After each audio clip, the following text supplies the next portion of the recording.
कि हमें पता नहीं चलता कि इसे स्ट्रेस कहा जाता है। तो नॉर्मली स्ट्रेस दो किस्म के होते हैं। एक पॉजिटिव स्ट्रेस होता है जिसको यू स्ट्रेस कहा जाता है, एक नेगेटिव स्ट्रेस होता है जिसको डिस्ट्रेस कहा जाता है।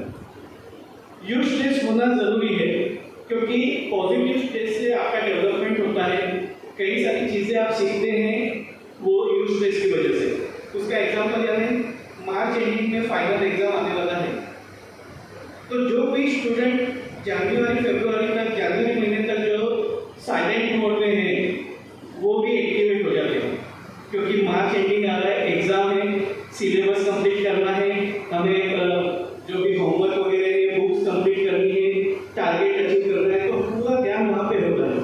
तो जैसे अकाउंटेंट्स अगर देखते हैं तो फाइनेंशियल ईयर क्लोजिंग होता है 31 मार्च को, तो पूरा 11 महीना अगर सपोज किसी ने कुछ हिसाब किताब नहीं भी दिया है तो मार्च महीने में वो अपने अकाउंट्स का बुक जो है वो चार्टर्ड अकाउंटेंट को देके आता है ताकि वो 11 महीने का जो भी हिसाब किताब देखना है वो देख ले। तो ये यू स्ट्रेस है, क्योंकि कभी चार्टर्ड अकाउंटेंट के ऊपर भी वो प्रेशर होता है कि कैसे भी करके उसको 31 मार्च तक सारी चीज़ें फिनिश करनी। तो ये यू स्ट्रेस है।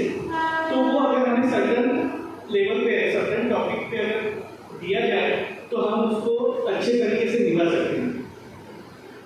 लेकिन जब हम वक्त पे कोई चीज़ नहीं करते हैं, जैसे हम टाइम मैनेजमेंट नहीं कर पाते हैं या हेल्थ मैनेजमेंट नहीं कर पाते हैं, और बाद में फिर जो स्ट्रेस डेवलप होता है वो हमें डिस्ट्रेस कर देता है, वो हमें डिस्टर्ब कर देता है, और फिर वो डिस्ट्रेस जो है वो हमें अलग अलग रूप से सिम्टम्स के रूप में हमारे सामने आने लगता है।